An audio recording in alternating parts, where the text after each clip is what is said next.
Up next, we talk with the son of an infamous Nazi. His father used to kill Jews. Now his son loves them.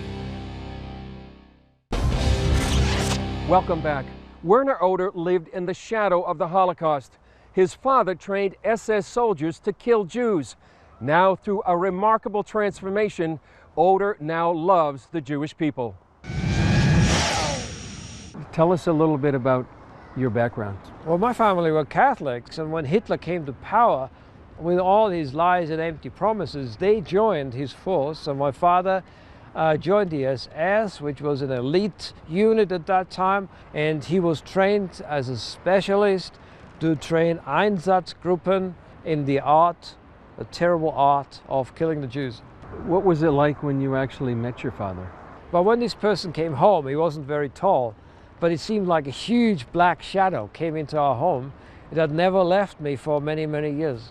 So for many years you were haunted by nightmares, weren't you? Yeah, it seems like that I inherited, or at least those demonic forces that were active in my father seemed to jump on this little child that was completely defenseless. He had no protection of God, and so I grew up into this way out of control individual in whose life and soul a raging force was operating that I could not control. How did you get introduced to God? I simply cried out to God, whom I didn't know.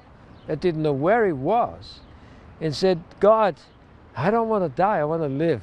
God answered and sent help, and he sent me somebody, a German evangelist, who came to me and said, Werner, God loves you so much that he gave Jesus to die for you, that if you believe in Jesus, he will forgive your sin. And I yielded to God and said to myself, if that doesn't work, I got nothing to lose. But if it's going to work, it's my only chance. What happened when you found out that Jesus was Jewish?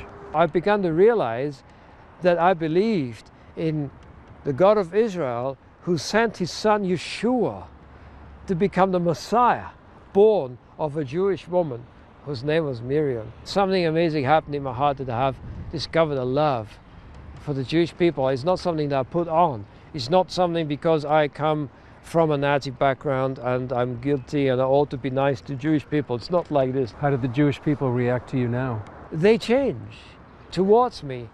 Though they considered me an enemy before, within minutes I become their best friend.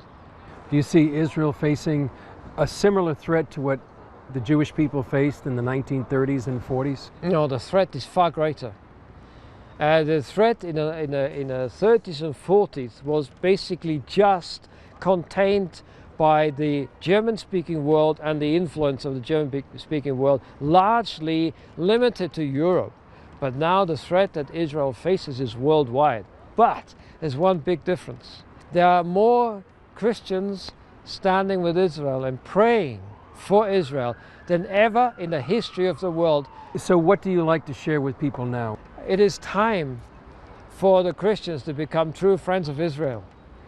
It is time to realize that the past has been against us, but it's time to create a new future.